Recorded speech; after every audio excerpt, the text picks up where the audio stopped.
সুপ্রিয় বন্ধুরা, আসসালামু আলাইকুম। আশা করি সকলে ভালো আছেন। আলহামদুলিল্লাহ, আমিও ভালো আছি। প্রিয় বন্ধুরা, এই ভিডিওটিতে দেখবেন ঐতিহ্যবাহী একটি জনপদ শেরুয়া বটতলা, শেরপুর, বগুড়া। কর্মব্যস্ত শেরুয়া বটতলা বাজারের সেই সৌন্দর্য আপনাদের সাথে শেয়ার করব। প্রিয় বন্ধুরা, এটা শেরুয়া বটতলা বাজার চার মাথা, অর্থাৎ বাঁশহাটি পার হয়ে চার মাথা। আর এই রাস্তা চলে গেছে শেরুয়া বটতলা মসজিদ দিকে। দেখুন, এখানে অনেক দোকানিরা নানা ধরনের পণ্যের পসরা সাজিয়ে বসে আছে, যা দেখতে অসাধারণ। প্রিয় বন্ধুরা, দেখুন, টাটকা শাকসবজি এই বাজারে পাওয়া যায়। এই বাজারে আমার প্রিয় খাবারগুলো দেখতে পাচ্ছি, অর্থাৎ পাট শাক, ধনেপাতা, আমদনি পাতা এবং দেখতে পাচ্ছি শলুক পাতা, যা দেখতে খুবই সুন্দর। এছাড়াও লাউ শাক দেখতে পাচ্ছি। এই বাজারে প্রথমে একটি বট গাছ ছিল, সেখানে জনৈক এক ব্যক্তি মুদির দোকান দেন। সেই বট গাছের নাম অনুসারেই এই জায়গার নাম শেরুয়া বটতলা বাজার। প্রিয় বন্ধুরা, জনৈক ওই ব্যক্তি কিছুদিন দোকান চালু রেখে বন্ধ করে দেন। পরবর্তী সময়ে জনাব গোলাম এবং জনাব ফারুক এখানে আবার দোকান শুরু করেন। প্রিয় বন্ধুরা, সেখান থেকে এখন এই বাজার বিশাল বাজারে পরিণত হয়েছে।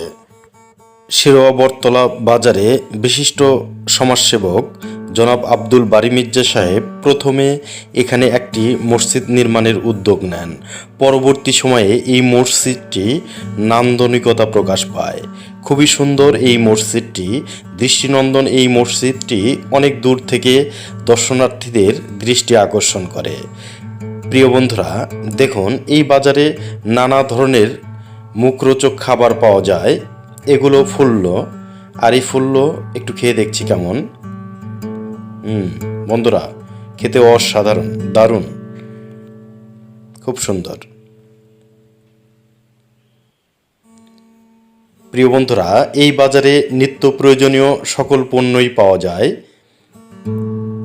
অর্থাৎ এখানে যমুনা নদী ভাঙ্গনি মানুষ, যেমন কাজীপুর, সারিয়াকান্দি, চন্দনবাইশা, আওলাকান্দি, বহাইল, বিভিন্ন জায়গায় থেকে এখানে লোকজন এসে বসতি স্থাপন করে, অর্থাৎ নদী ভাঙ্গনি মানুষ।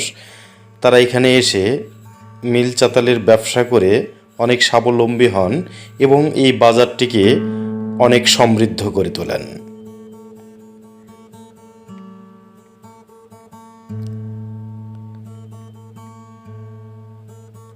সুপ্রিয় বন্ধুরা, এই ভিডিওটি যদি আপনাদের ভালো লেগে থাকে তাহলে অবশ্যই লাইক দেবেন এবং এই চ্যানেলের নতুন দর্শক হয়ে থাকলে অবশ্যই চ্যানেলটি সাবস্ক্রাইব করবেন, অনুরোধ রইল।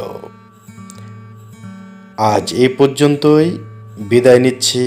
মহান সৃষ্টিকর্তা আপনাদের সকলকে ভালো রাখুন, সুস্থ রাখুন, এই দোয়া রেখে বিদায় নিচ্ছি।